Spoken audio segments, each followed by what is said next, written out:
Okay, good afternoon, everybody. It's good to see you. I want to begin today's session. We're going to start a 4-week series on technology. And believe it or not, it should be interesting because I'm creating it as I go along. So I'll have some fun with this one. Okay, I want to begin by doing a reading, and I picked a reading from January 12th in the language of letting go, because it talks about balance. You hear me talk a lot about balance during this series. The goal of recovery is balance, that precious middle ground. Many of us have gone from one extreme to another. Years of taking care of everyone else but ourselves, followed by a time of refusing to focus on anyone else's needs but our own. We have spent years refusing to identify, feel, and deal with our feelings, followed by a period of absolute obsession with every trace of emotional energy that passes through our body. We can learn to give to others while taking responsibility for ourselves. We're going to take care of our feelings, as well as our physical, mental, and spiritual needs. We can nurture the quiet confidence of owning our power as equals in our relationships with others. The goal of all recovery is balance, but sometimes we get there by going to extremes.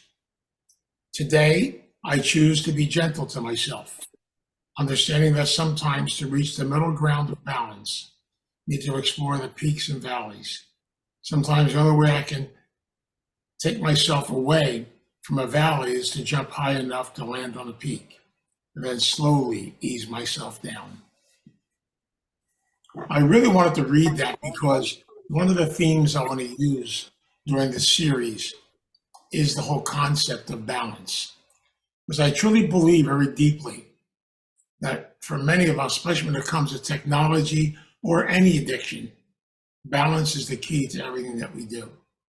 And I'm going to learn something today which is really important. So in kind of playing with this and meditating on it and trying to think about these series of lectures, I did some reminiscing.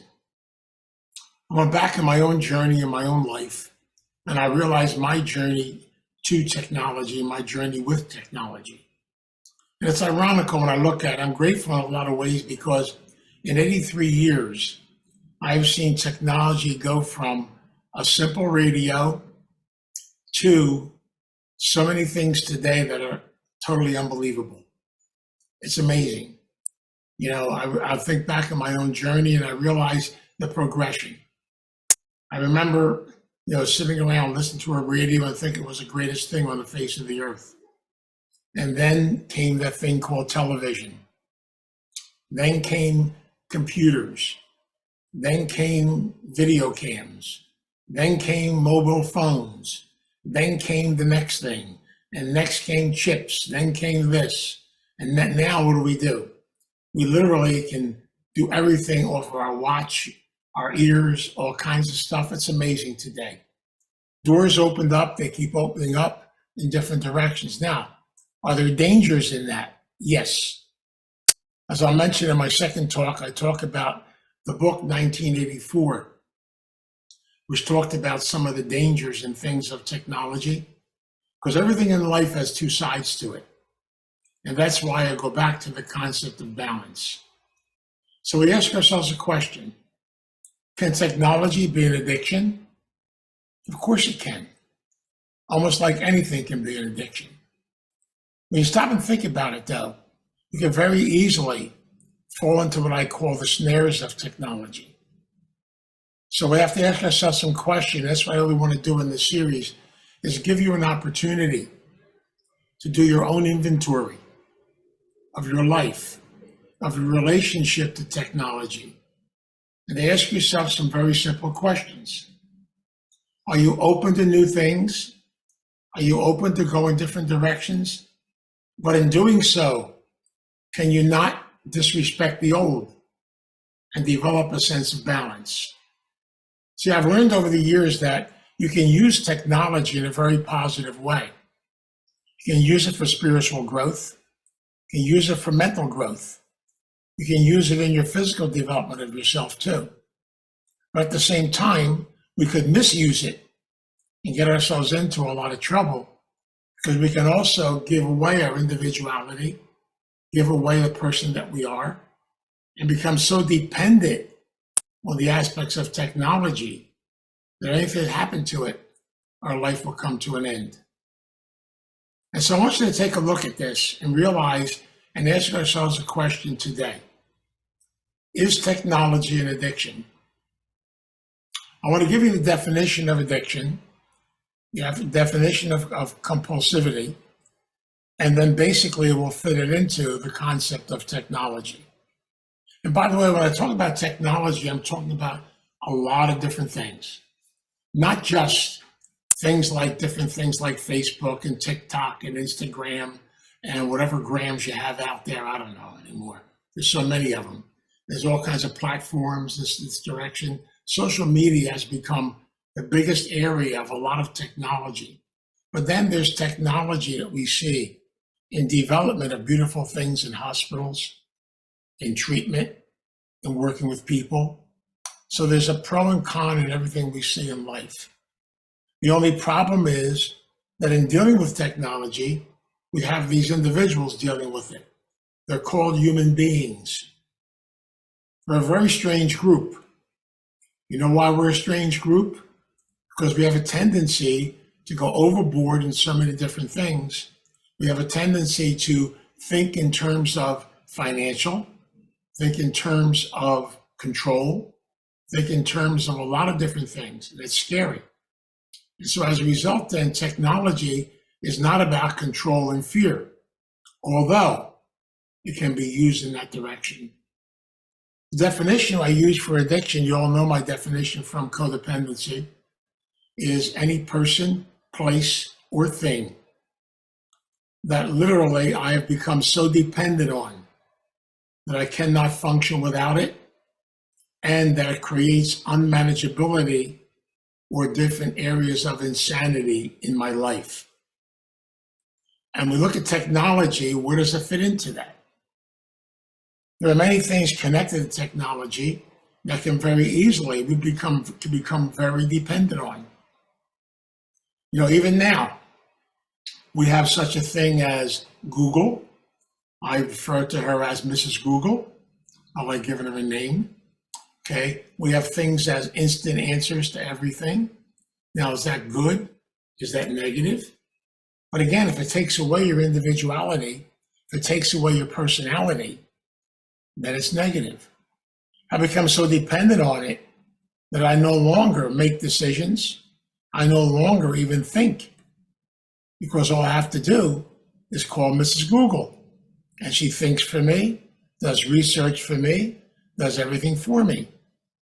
I can become very dependent on her, and as a result, a lot of things I did in the past go by the wayside, and she becomes my new dependency. Or I can look at different concepts of social media. I can get so involved in it. Now, there's a good side and a bad side. For example, I'm a Facebook junkie, I know that. I love Facebook, but I have a rule with Facebook. Every morning, I go on Facebook for exactly 1 hour. And every morning I try to post something positive on Facebook, taken from my meditations of the morning. I use Facebook as a tool to be able to reach people and touch people with messages in recovery. So I've decided in my life that it only deserves 1 hour a day. That's enough. People say to me, well, did you see this? Did you see that? And I say, no. I only see what I see when I go on in my period of time. Why do I do that? Because I realized in my own life, remember those peaks and valleys? I went to a point when I first got involved in Facebook where it was literally taking over my whole entire life. It's almost like I was so addicted to it. And now I realize that wasn't healthy, because I was spending hours and hours and hours trying to be connected to Facebook and different things on Facebook. And now I realize the fact I've got to set some boundaries. I got to keep it in perspective. I've learned how to use different techniques and technology in a positive way. But I'm no different than you or anybody else. how to do it negatively first. And also, many of us have a tendency, myself included, not to want to move forward or investigate anything new in technology because I did it the old way. I told you these stories so many times. You know, I was addicted to a flip phone for a long period of time. So my granddaughter got me addicted to a smartphone. I didn't think the phone was too smart, but it's smart now. But I realized more and more I'm learning and learning and learning more things that I can use positively, not negatively. And yet there's the danger. Because literally, technology can become a part of my life that I literally give up my individuality, I give up my personality, I literally become the object. In the S of addiction, then we look at, yes, technology can be an addiction if it's making my life unmanageable or if it's controlling my life, if my whole entire life is centralized around it. See, you've heard this saying so many times. We need to get a life. We need to live, to celebrate, to enjoy. Now, I can use this as a perfect tool. For example, Gary's sitting on a beach, and he's using technology to come to a lecture today. He's using it positively. Other people may be using it negatively in order to get over on somebody, to scam something. I can use technology in a lot of devious ways to literally try to get money and stuff out of people. I live in a 55 and over community, and they're constantly giving us warnings because senior citizens are wide open prey for different aspects of technology. We'll be promised the world. The same thing when it comes to advertisements. This is not anything new, because unfortunately we can take something that's very beautiful, we can turn it into something very nasty. We can turn it into a control mechanism, or we can use it for our good, for things positive around us. During the pandemic, thank God for Zoom. And yet Zoom can become a disease too. It's much easier to lay in my living room and, not have to run in my pajama bottoms and be able to basically do Zoom. Because it looks pretty, doesn't it? Nice shirt, but please don't stand up. If I stand up, you might get surprised. Anyway, not today though. I'm in the office, I'm okay. But the bottom line is, you see, we can become very comfortable. But we see this taken into other forms of addiction. For example, gambling has now turned to technology, and it uses technology to get into your bedroom, to get into your home. You can literally now, you ain't got to drive to a casino. You can literally lay in bed and gamble all day if you want to. Everything's out there for you. Again, we have to look within our own selves and ask ourselves, what does technology mean to me? How is it bettering my life? What am I learning from it? There's pros and cons to everything in life. One of the major things is if it becomes a dependency and I don't want to interact with people anymore, I just want to hide inside of a screen, then it's negative. But if I can use it to reach a lot of people. For example, we're reaching out to Anne in California right now, reaching out to people in different parts of the country. Crazy Howie's way out there in Washington State somewhere. We don't know where he is. He keeps hiding from us all the time. But people, even when I go to my 12-step meetings, we have people at our meetings from Australia, from Japan, from Ireland, from different parts of the country. It's opened up a whole new spectrum of recovery, a whole new direction of recovery. So there's a good point to it. The sad part about it is you don't always get to see everybody on a personal level. It's pretty neat when you're able to connect with people. So there has to be a combination of a lot of different things in the course of our journey in life. But again, that's one of the reasons why I would like all of us to take some time and do a personal inventory of your relationship to technology. How do you use it? Again, it can be used negatively in countries conniving against each other, politics. I mean, we can literally use technology to brainwash people, to get them to follow something, to believe in this thing, even if it's not good or healthy. I've seen it over and over again happen. I've even seen it happen in religious circles. People can use technology to literally bring people in, to use it as a way to raise money. And there could be a good point to that and a bad point to that. Everything's got both sides to it. That's why I really wanted to emphasize in the course of all these talks, the word balance. Everything in life is centralized around balance. And that's one of the reasons why, when I get to the recovery part, to work on this, because literally for some people, they get so involved in technology, they have to detox off of it. That sounds strange, I know, but it can become that powerful an addiction. I have seen technology destroy marriages, destroy relationships, because it's almost like I become married to technology. I've seen it happen to people, in different areas of pornography and stuff to that effect, to destroy relationships and things in that direction. And so again, we have to ask ourselves the question, where am I when it comes to technology? Do I see it as a tool? I've said over and over again, one of the greatest parts about recovery is to have a toolbox. In that toolbox are many different types of tools. This is one type of tool, but they use it in a positive direction. But I'm no different than you or anybody else. Sometimes we have to, I did that reading on purpose. We got to go to extremes. You got to do it the hard way, and eventually comes the balance. I've used that analogy so many times in codependency. Visualize a codependent sitting on top of a clock, and they're holding on to the pendulum of the clock, and they wonder why the clock's not ticking.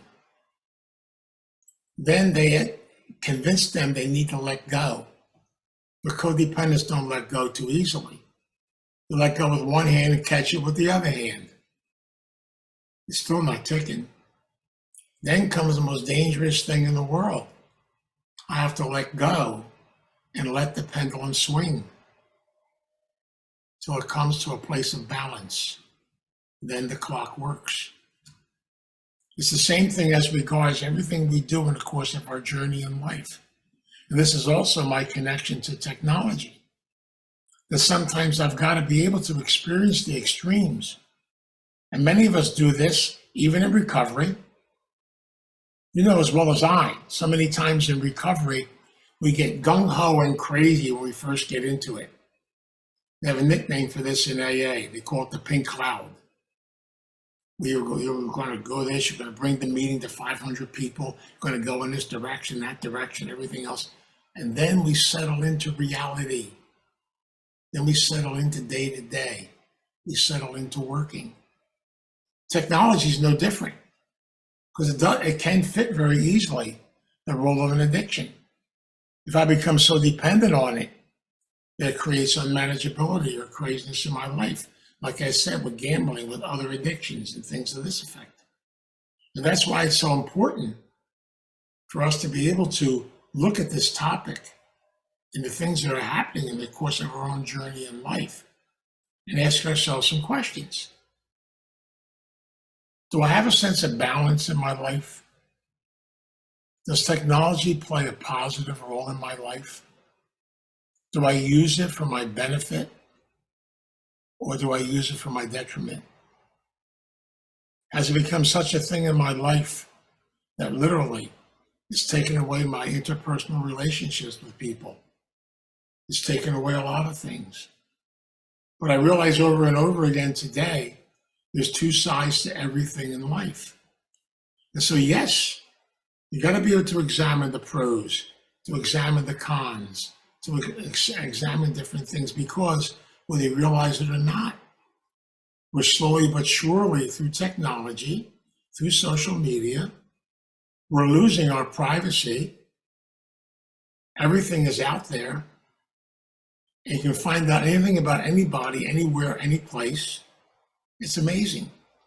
I was so surprised. My wife showed me how you can actually find my house and that aerial views of it.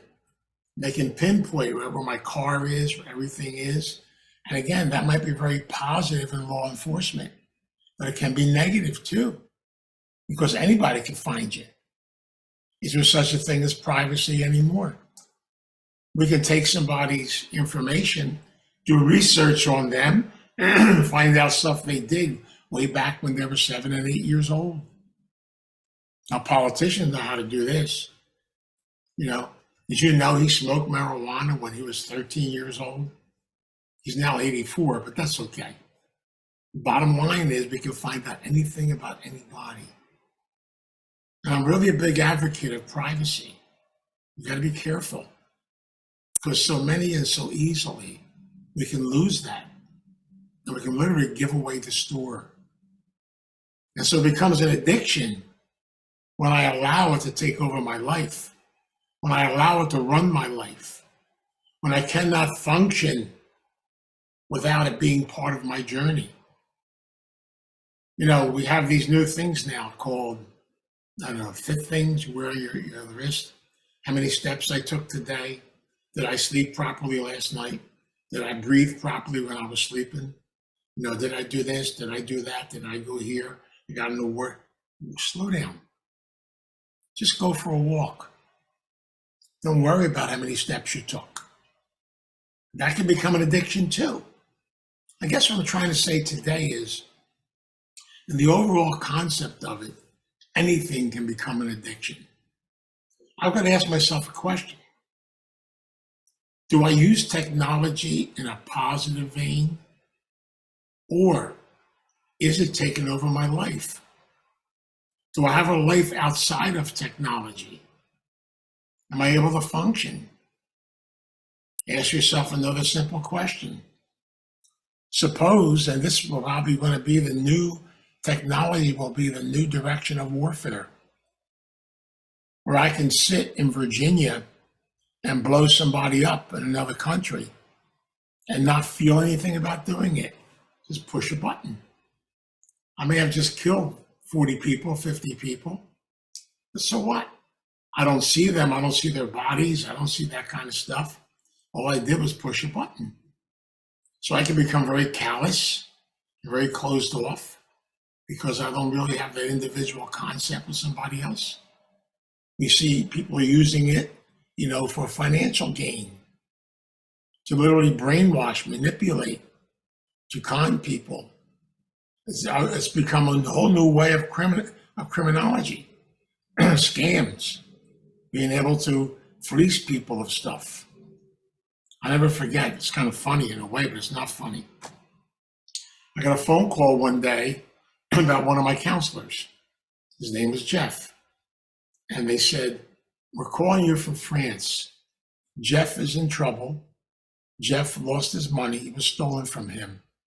In order to get home, he needs you to send him $1,500 for his trip home." They said, "Would you want to help Jeff out?" I said, "Wait a minute, I'll ask him. He's right here." He was sitting next to me while the scam was going on. I said, "Jeff, you need $1,500? I'll send it to you." And all of a sudden I heard click. But see, the concept is, be careful. Show you what I mean. My neighbor across the street, 87 years old, nicest lady in the world. She gets a phone call saying something about one of her family members. She goes into a total panic. Thank God she has enough sense now to call my wife and say, "I got this phone call. What should I do?" My wife said, "Hang up. It's a scam." letters from the IRS, letters from Social Security, things coming in different directions. That's why you've got to have a filter in dealing with technology. And that's where the most important thing we have to learn is to educate ourselves about it and be able to use it in a positive way and not in a negative way. I could go and give a talk right now about all the negative aspects of technology. And we'd be here for 3 weeks. I can give a talk about all the positive aspects of technology. Be here another 3 weeks. There is a good and bad, all of it. And we have to realize something. Whenever it creates something that's positive, there's always a side effect to it. I'm thinking back now, someone created the atom. And then we ended up with something called the atom bomb. We ended up with different types of weapons and things that were developed through technology. We even have nuclear weapons now. All these things. Now, are they for the greater good? Or can somebody destroy our whole entire world? See, the thing is, it's scary, and yet I use this term all the time. Technology can be scary, and it can be beautiful at the same time. I guess what I have to be able to do is bring my world of prayer, meditation, my spiritual side into it, and ask myself the questions. What does the higher power have in store for me? What are the promises in my recovery program? Can I use them in a positive way? It helped me to be a better person. Loretta and I joke about this a lot because she goes, technology, yeah, I make her nuts after a while. And it can make you crazy. At the same time, it's got beauty to it too. And so again, it comes down to balance. Everything in life is about balance. It's amazing. It's interesting. In one of my recovery programs, they have a chapter in our big book on the perspective of balance. And I just love that chapter. It taught me so much about life. And I realized everything in my life today is about balance. My relationship, people I love, people that are part of my recovery world. It's all about balance. It's all about respect. It's all about honoring one another and to use it in a positive way. Now, will I be able to eliminate all the negative stuff in the world? Of course not. We live in a human world. I told you this 800,000 times. The last time I checked, we live in a dysfunctional world. And we have a problem. We are our own worst enemy. It's interesting when I read my American Natives meditation book and how everything is so interconnected in nature. And then you bring that person called the human being into it. And they got to figure an angle. They got to figure a game. They got to figure out how to do it. And all of a sudden, it takes away the spiritual element. Then the material element comes into place. Then the ownership element comes into place. Same thing as regards relationships or anything else. We can use technology in a positive way to help build our relationship, to help us to do things in a positive direction. I'm grateful to my wife, who's good at some of this stuff. I learn a lot, but I've learned one of the things I have to be able to experience in technology is to try to have an open mind, to try to search for the positive sides of it, not the negative sides of it. Negative will always be there. But can I learn from it? Can I grow from it? Am I going to make mistakes? Yes. Am I going to do screw ups? Yes. Do I learn from them? Do I grow from them? So when it comes to technology, it comes to the world we live in today. Let's face it, it is the future. We have a future connected around satellites. Different things going on in the world. And the question I have to ask myself is, if for some reason all these things got shut down, would I still be able to function? Would I still be able to live? Will my life still be okay? Could I go back to basics? Can I go back to the simple things? I don't know. I don't know if I could or not. I know one day we'll all be tested in that area. We see it happen a lot of times when power grids go out, where different areas go through different changes. Then all of a sudden, the survivor things inside of us have to come forward. And then sometimes we got to revert to the old ways of helping, the old ways of connecting with one another. Again, we have to realize, do I ask myself that question again? Have I become so dependent on technology that my life cannot function without it? I remember being in a supermarket one time and the power went out. And the girl at the counter said to me, I can't check you out. I said, well, what about if we just look at the prices and add them up together? Addition, what's that? Addition, subtraction, basic little things. And it's sad to watch this because even in our schools and stuff, we're becoming so dependent on this machine, so dependent on machines to do research and stuff for us. I think that worries me the most is it takes away the struggle. It takes away the work. It takes away having to figure things out. It can so easily take our mind away from us. Because now all I have to do is call Mrs. Google. You know, I feel sad for the encyclopedia salesman that can't sell them anymore, even though we do have one at home. But you know, what's an encyclopedia? Your younger kids say to me, what's an encyclopedia? It's a book. It's a research book. And all of you know this because you come through different generations, you see things in different ways. And I was telling somebody the other day that when I was born back in 1940, we didn't have heat in our house. We had a coal stove. We all came down as a family around the stove and got dressed in the morning. I had to wear a hat to bed all the time because it was cold. I still wear a hat to bed because it's still cold. That's why I'm in this room and not in Loretta's room. But the bottom line is I'm also learning to laugh about some of this stuff. Open up the doors and relax a little bit. So take a little bit of the old, some of the new, blend it together. It makes for a wonderful, wonderful, wonderful life cake. But it's a blending of the two together. We can so easily get so caught up in technology that we laugh at people that do things some of the older ways. Why? Maybe they're trying to keep those skills together so they're able to handle things in case they need to. And I find it very interesting that so many times when technology goes out, I just went into a panic right before the lecture tonight. I had to go and scream, Loretta, come here. Because all of a sudden, my Zoom screen, I had the pictures and stuff, well, they all went away and the screen came on. I couldn't get it back on again. Of course, I didn't know what I was doing, so I used an old technique. Help. I asked for help.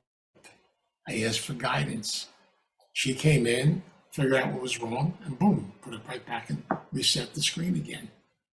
So that's something else I got to learn how to do. But keep an open mind, keep learning, keep developing, keep experiencing new things, keep the doors open. But always try to remember to look for the positive, not for the negative. To realize that technology can be a way to develop our life and develop our life spiritually. But at the same time, be careful because many of us have a disease called an addictive personality.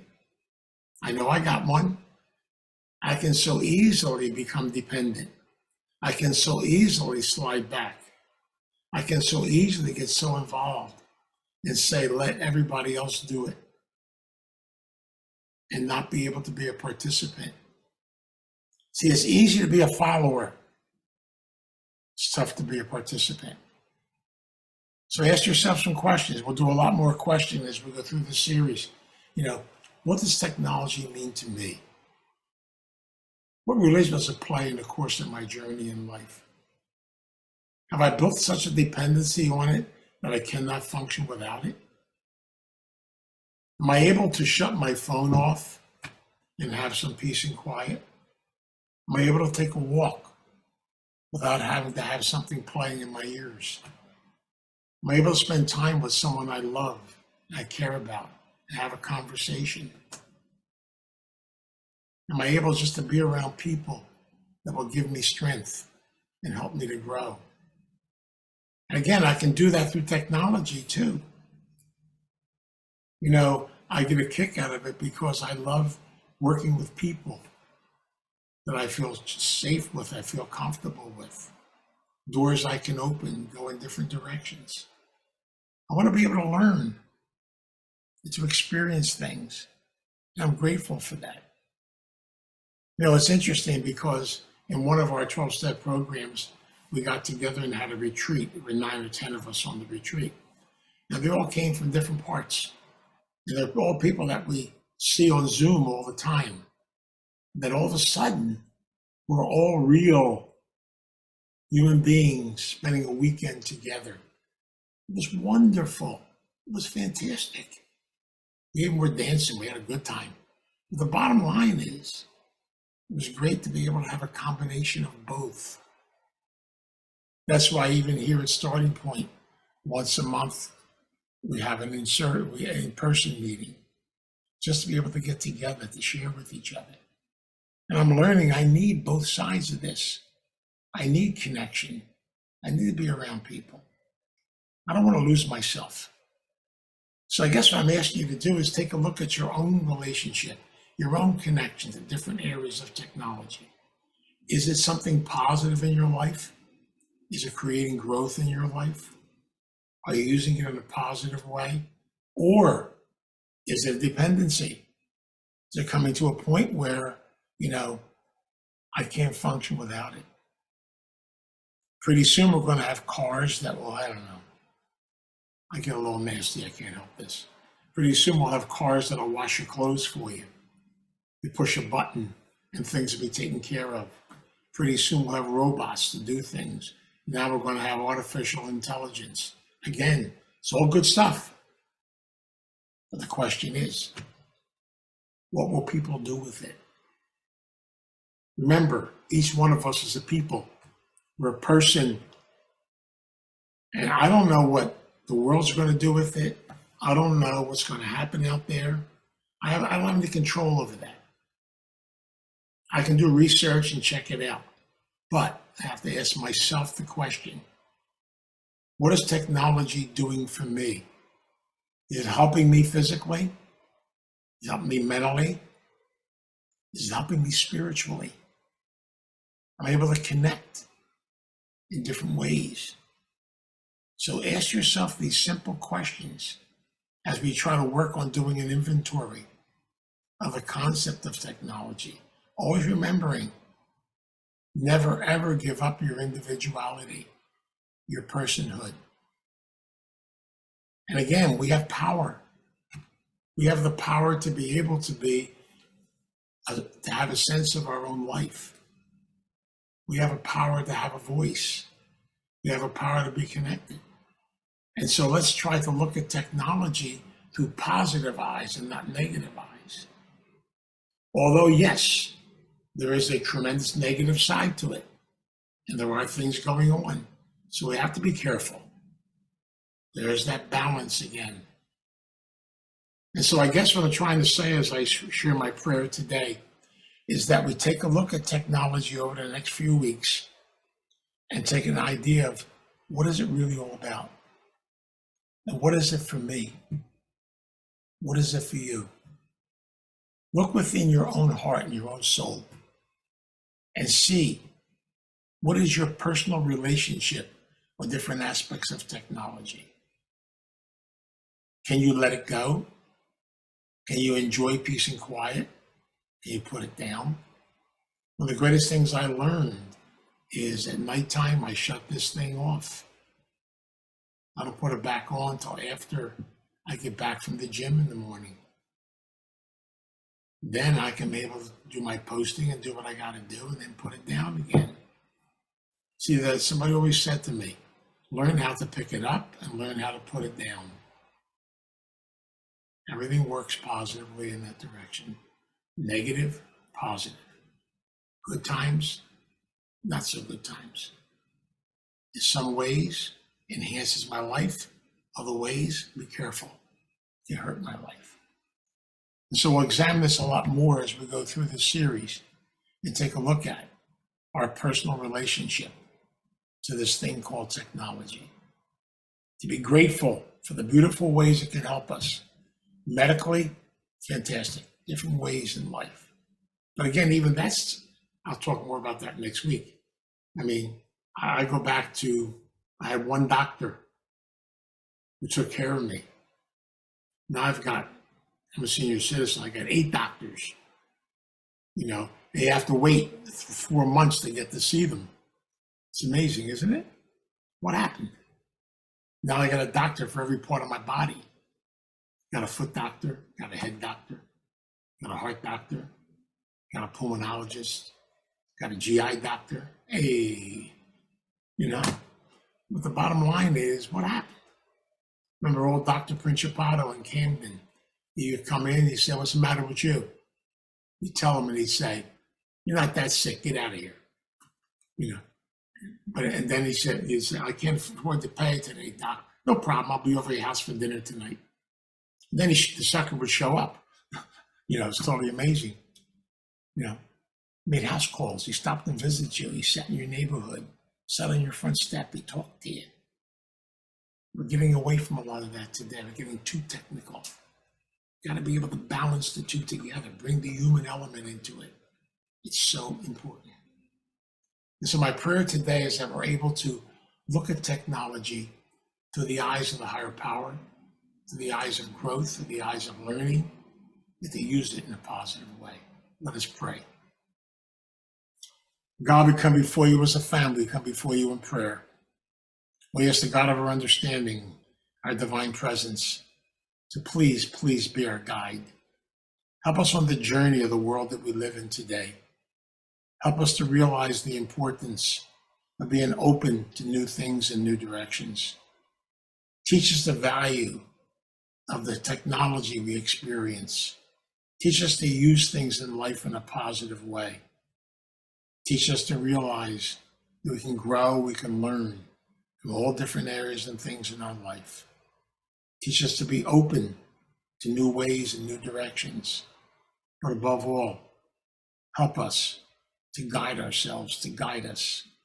Please walk alongside of us and guide us on this journey, realizing there are pitfalls. So we ask for your help, your guidance. We ask for your strength, but above all, for your direction. And we ask this in your name. Amen. God, grant me the serenity to accept the things I cannot change, the courage to change the things I can, and the wisdom to know the difference.